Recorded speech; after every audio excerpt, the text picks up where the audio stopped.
Let's get right into it. Number 10.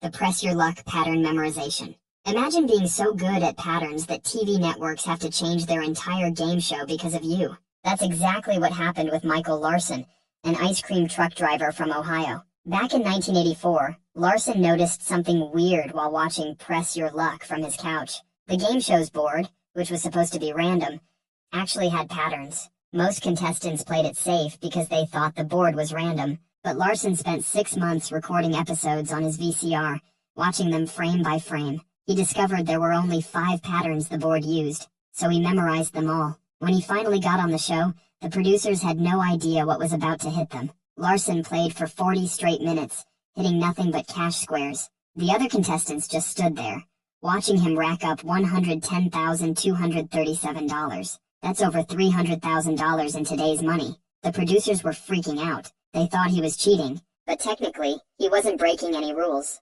CBS didn't want to air the episode at first, but their lawyers said they had to. Larson hadn't done anything illegal. From then on, the show completely reprogrammed their board to be actually random. One ice cream truck driver with too much free time and a VCR forced an entire TV network to change their game. When asked why he did it, Larson said, "The money was there, and I went and got it."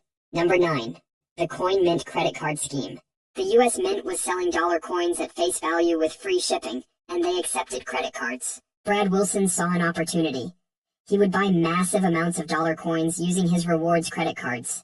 We're talking millions of dollars worth of coins. Then he'd take these heavy boxes of coins straight to the bank, deposit them, and use that money to pay off his credit card. Rinse and repeat. And get this, he got to keep all the reward points and cash back. It was completely legal.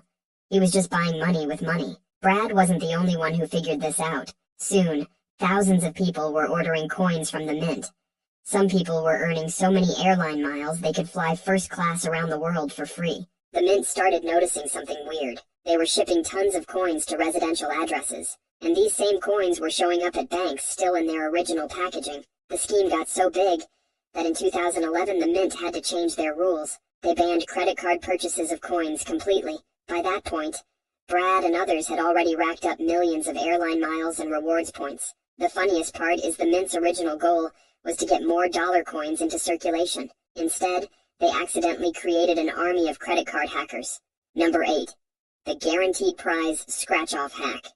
Imagine you're standing at a gas station, staring at those scratch-off tickets behind the counter. Back in 2003, a geological statistician named Mohan Srivastava proved that you could, in fact, beat the system. He cracked the code. One day, Mohan was looking at a tic-tac-toe ticket when something caught his eye. Being a statistician who worked with patterns in rocks, he noticed something weird about the numbers printed on the card. They weren't random at all. They followed a pattern. Using his knowledge of statistics, he figured out he could tell which tickets were winners just by looking at the visible numbers. He didn't even need to scratch them. This guy could walk into any store and pick out winning tickets like he was shopping for ripe avocados. Instead of getting rich, he did something unexpected. He called the lottery commission and told them about the flaw. He calculated that even with his method, he'd only make about $600 per day.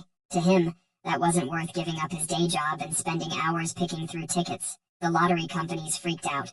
They had to completely redesign their printing process to make sure no one else could crack the code. Number 7.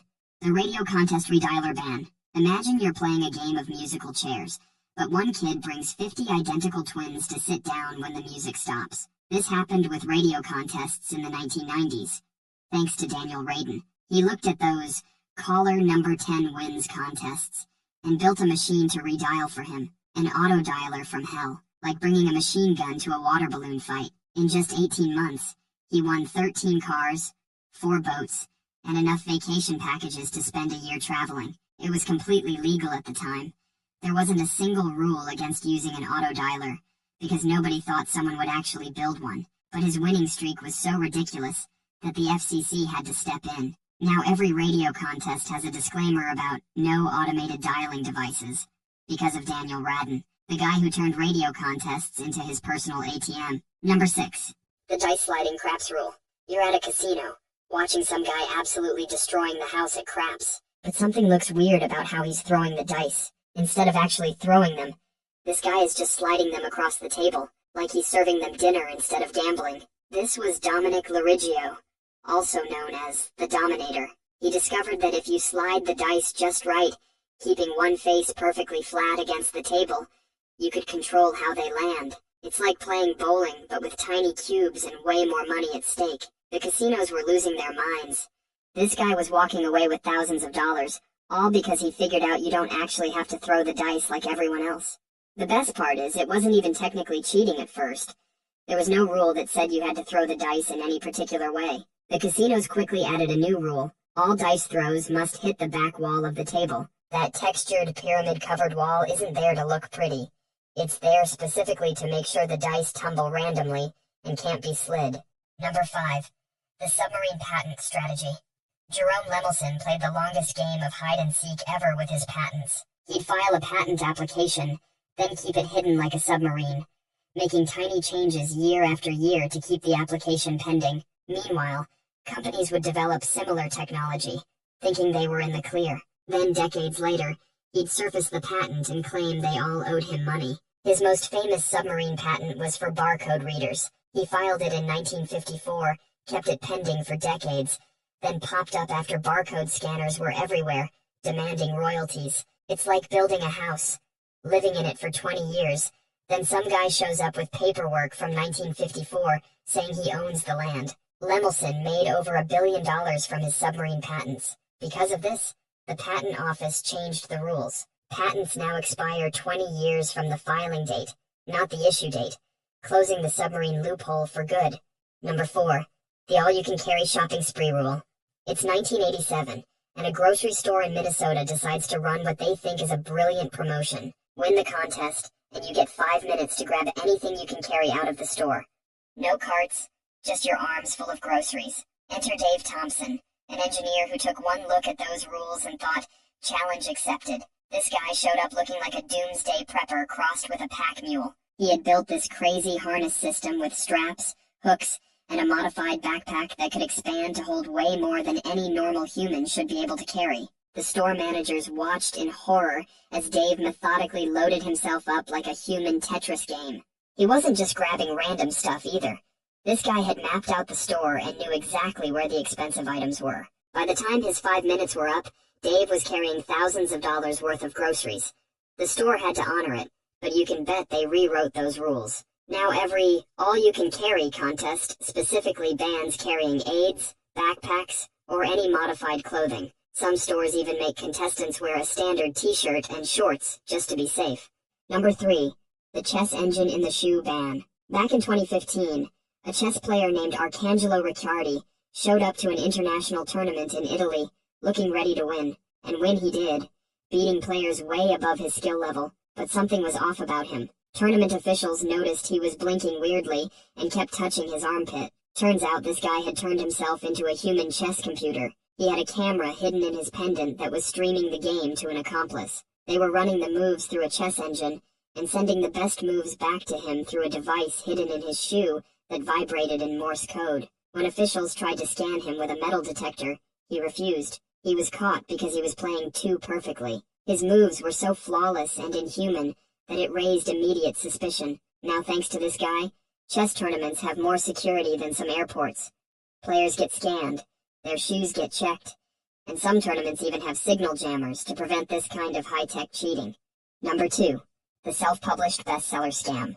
Back in high school, there's always that kid who wants to be voted most popular, so he buys everyone pizza at lunch. That's basically what happened with the New York Times bestseller list back in 1995. An author named William Rooney really wanted to be a bestseller, but instead of writing a book people actually wanted to read, he found a loophole. He figured out which bookstores reported their sales numbers to the New York Times. Then he went around buying thousands of copies of his own book from these specific stores. The plan worked for a week. His book shot up to number 13 on the bestseller list. The New York Times noticed something was fishy when they saw massive sales spikes in a few random bookstores. It's like if suddenly one McDonald's sold 10,000 Big Macs in a day, but only to one customer. They investigated and found out about Rooney's scheme. They removed his book and created a whole new system. Now they track patterns that might indicate bulk purchases. They even put a little dagger symbol next to books they suspect of having inflated sales, all because one author tried to buy his way to the top. Number 1. The empty box return fraud policy. Stores now always open and check your returns. That's because of creative scammers back in the early 2000s. Someone would buy an expensive laptop or gaming console. Then they'd carefully open the box, take out the device, and replace it with something that weighed about the same. We're talking bricks, old phone books, even cat litter. This scam got so bad that Best Buy alone lost millions of dollars in 1 year from fake returns. There were organized crime rings dedicated to empty box returns. They'd hit different stores across the country, making hundreds of thousands of dollars. One group in California made $700,000 before getting caught. Some stores tried fighting back by weighing the return boxes, but the scammers just got more creative, using lead weights to match the exact weight of the electronics. This forced a massive, industry-wide policy change. No longer could you return a sealed box without question. So now we all have to stand there awkwardly while a store clerk unboxes and inspects our returns, all because some people decided a new laptop and a brick weighed the same. That's all for today. I'll be making similar videos in the future. Subscribe to see them.